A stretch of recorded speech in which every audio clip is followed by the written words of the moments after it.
Bonjour, vous ne savez pas comment choisir votre processeur? Je vais répondre à votre question. Aujourd'hui, on rentre dans les détails. Je m'appelle Valérie, bienvenue sur MasterTech & Co et on va comprendre les processeurs.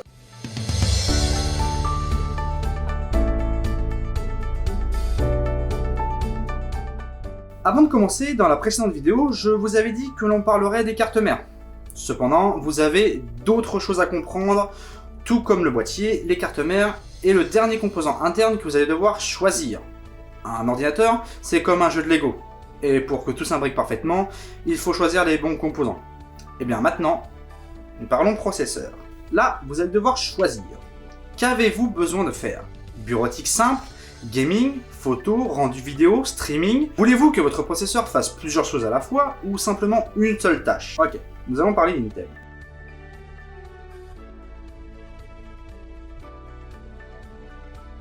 La gamme des processeurs Intel est simplement faite pour les jeux vidéo. Attention, il est tout à fait possible de faire du montage vidéo ou autre tâches avec les processeurs d'Intel. Mais si votre utilisation principale c'est le gaming, Intel sera légèrement plus optimisé. La gamme Intel se divise en plusieurs catégories, mais les i3, i5, i7 et i9. Je ne parlerai pas des processeurs Xeon, inutiles dans le cadre d'une configuration classique. Pour la gamme i3, ces processeurs sont les plus faibles en termes de puissance, mais aussi les moins chers. Ils sont principalement dédiés à de la bureautique ou à du multimédia, et vous pourrez jouer dans des conditions plus ou moins correctes avec ce genre de processeur. Côté prix, comptez tout simplement entre 100 et 200 € pour cette gamme de processeurs.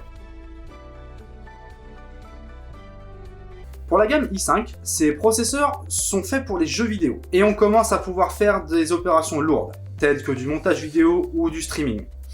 Attention, toutefois pour le streaming, les conditions ne seront pas forcément optimales. Si votre but est uniquement de jouer et accessoirement de pouvoir faire d'autres choses créatives sur le côté, l'i5 a actuellement le meilleur rapport qualité-prix. Côté prix, comptez entre 200 et 300 € sur cette gamme de processeurs.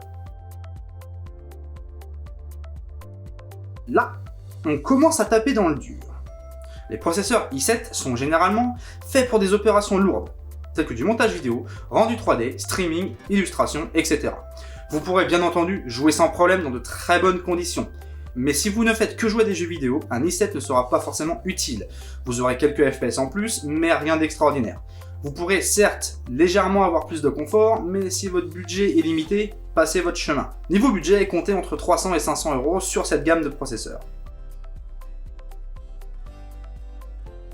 Fer de lance de la marque, les i9 sont les plus puissants.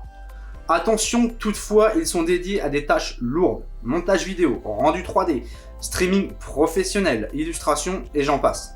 Si vous n'avez pas besoin de faire des calculs extrêmes, les i9 sont totalement inutiles. Ça ne sert strictement à rien de mettre un i9 dans une configuration gaming. Hormis de dire qu'on a la plus grosse. Nous allons maintenant parler des dominations. K, KF, F, X, etc. Un processeur sans aucune appellation derrière lui ne sera tout simplement pas overclockable. Par exemple, le i7 7700, il aura sa fréquence bloquée et non modifiable.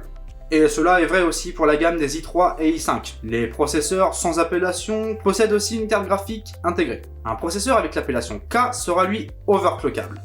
Par exemple, les i7 9700K, ces fréquences sont débridées et libres d'accès. Idem, c'est aussi vrai pour la gamme i5 et i3 possédant l'appellation K. De plus, ces processeurs possèdent aussi une carte graphique intégrée. Les processeurs avec l'appellation F ne possèdent pas de carte graphique intégrée. Vous serez donc obligé d'avoir une carte graphique à côté pour pouvoir voir quelque chose sur votre écran. Idem, ils ne peuvent pas être overclockés. Exemple, l'Intel i7 9700F. Les processeurs avec l'appellation KF sont tout simplement des processeurs ne possédant toujours pas de carte graphique intégrée. Donc une carte graphique est toujours obligatoire. Mais contrairement à la gamme F, les processeurs KF sont eux overclockables. Exemple, l'Intel i7 9700KF. Et enfin, concernant la gamme X, ce sont tout simplement les processeurs extrêmes de la marque. Ce sont les plus puissants, mais ils ne possèdent pas de carte graphique intégrée. Mais par contre, ils sont overclockables. Exemple, l'Intel i7 6950X. La gamme AMD est principalement faite pour la gestion multitâche et les calculs lourds. Attention, il est tout à fait possible de jouer dans de bonnes conditions avec des processeurs AMD, cependant ils auront plus de facilité dans les calculs lourds. Tout comme la gamme Intel, la gamme AMD se divise en plusieurs catégories. les Ryzen 3, 5, 7 et 9. Comme chez Intel, vous pourrez faire de la bureautique, du multimédia ainsi que jouer à des jeux vidéo. Cependant, la gamme Ryzen 3 n'est pas des plus recommandables. Chère et pas forcément ultra puissante, si vous avez un tout petit budget, elle fera l'affaire, mais sans plus. Comptez environ 100 € sur cette gamme de processeurs. Là, on commence un petit peu à parler. Si vous souhaitez commencer à faire du montage vidéo, photo, streaming, le Ryzen 5 est très bon. Pas beaucoup plus cher qu'un Ryzen 3, et pourtant bien plus performant. Vous pourrez bien entendu jouer aux jeux vidéo dans de bonnes conditions. Niveau budget, comptez 100 à 250 € sur cette gamme de processeurs. Parfait pour le montage vidéo, photo, 3D et illustration. Gaming et streaming, le Ryzen 7 est extrêmement véloce. Idem si vous souhaitez jouer à des jeux vidéo, il le fera sans problème, mais il excellera surtout dans les calculs lourds. Niveau budget, comptez 180 à 400 €. Alors là, on touche au très haut de gamme de la marque. Il rivalise directement avec les i9 de chez Intel. Tout comme les i9, il est complètement inutile d'acheter un Ryzen 9 si vous ne faites que jouer à des jeux vidéo. Par contre, si vous touchez au domaine de la photo, vidéo, illustration, 3D et animation, il vous sera extrêmement utile. Côté prix, comptez entre 500 et 800 €. Pour ce qui est des dénominations, F, AF, G et X de la gamme AMD, je ne vous en parlerai pas. N'étant pas un expert des processeurs AMD, je n'ai tout simplement pas envie de vous raconter n'importe quoi.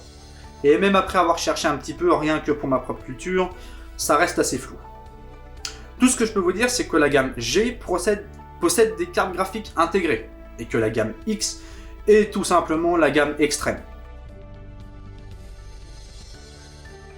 Vous allez me dire, c'est quoi le socket?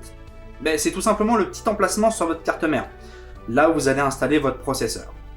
Et là, vous vous dites, mais tu nous parles processeur ou tu nous parles carte mère? Eh bien, les deux. Les deux sont liés. Pour faire simple, un processeur est égal à une carte mère. Chaque fabricant a des sockets différents. Intel, sur ses derniers processeurs, est sur un socket 1151, alors que son concurrent AMD est sur un socket AM4. D'ailleurs, pour chaque marque et pour chaque génération de processeurs, les sockets sont différents. À titre d'exemple, j'ai un processeur Intel qui est en socket 1050. Lorsque vous décidez d'acheter un processeur, renseignez-vous sur son socket. Cela sera extrêmement important lors de l'achat futur de votre carte mère. Il faut qu'elle soit compatible avec votre processeur. Maintenant, on va parler rapidement de la RAM. Je vous ferai une vidéo dédiée sur la RAM, mais il est important de savoir que lorsque l'on achète un processeur, celui-ci est compatible avec un certain type de RAM. Les derniers processeurs, qu'ils soient AMD ou Intel, sont compatibles DDR4. N'allez donc pas acheter de la DDR3. C'est pareil pour les fréquences de votre RAM, il faut vous renseigner. 3 points sont à résumer avant d'acheter votre processeur. Quelle utilisation?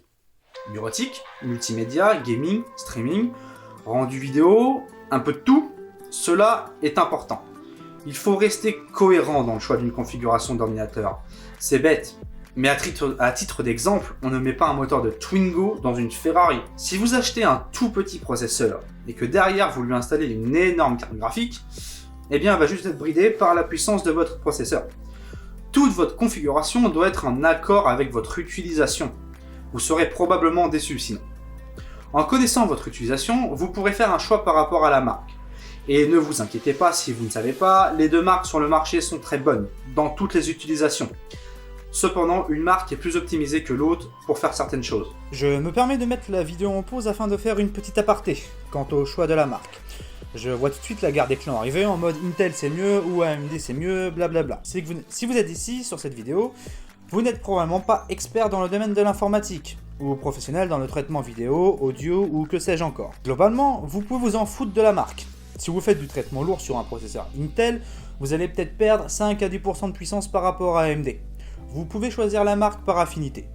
C'est ce que j'ai fait. À titre d'exemple, je fais de la photo et de la vidéo. Tout ça sur un processeur Intel. Juste parce que j'ai eu une mésaventure avec AMD. Pour information, en voulant changer ma pâte thermique, en décrochant mon anti-rad, j'ai arraché le processeur de son socket. Donc en clair, j'ai littéralement flingué mon processeur. C'est pour ça que depuis, je suis chez Intel. Tout simplement parce que je préfère le socket LGA, qui est pour moi plus sécurisant. Le plus important, c'est le choix de la gamme. i3 et Ryzen 3 pour de la bureautique, i5 et Ryzen 5 pour du jeu vidéo et pour commencer les traitements lourds, i7 et Ryzen 7 jeux vidéo et traitements lourds avec plus de confort, et i9 et Ryzen 9 pour du traitement lourd. Pour le reste, les conseils donnés précédemment sont vrais, dans le cas où vous savez ce que vous voulez faire et avoir la meilleure optimisation possible. Pour les autres, allez vers la marque qui vous fait vibrer. Je ne peux pas être plus clair. Je vous laisse avec la suite de la vidéo. Renseignez-vous sur le socket. Je le répète, mais c'est juste ultra important avant l'achat de votre carte mère. Il faut absolument choisir une carte mère compatible. Je précise aussi que votre carte mère doit être compatible avec la RAM, tant en termes de volume, 16 Go, 32 Go, etc., mais aussi en termes de fréquence. Renseignez-vous sur les RAM compatibles avec votre processeur, DDR3 ou DDR4. Regardez aussi les fréquences que votre processeur est capable de gérer. S'il ne gère pas plus de 1600 MHz, n'allez pas acheter de la RAM à 3200 MHz. Et regardez aussi combien de gigas. S'il ne peut pas gérer plus de 32 Go, n'allez pas acheter 64 Go. Comme je vous l'ai dit, la cohérence dans une configuration est extrêmement importante. Voyez un petit peu tout ça comme un triangle d'or. Processeur, RAM et carte mère sont indissociables. Ils doivent être parfaitement compatibles et cohérents dans leur puissance. Vous pourrez plus tard être permissif dans le choix des autres composants, mais surtout pas cela. Et ne vous inquiétez pas, je vous ferai une vidéo dédiée sur la RAM et sur les cartes mères en rentrant dans les détails de ces composants. Je vous invite à laisser un commentaire, à partager la vidéo, mais aussi à vous abonner et à activer la cloche, ainsi que les notifications pour ne rien manquer des futures vidéos. C'était Valérie sur Master Tech & Co, et en attendant, restez connectés. We'll be right back.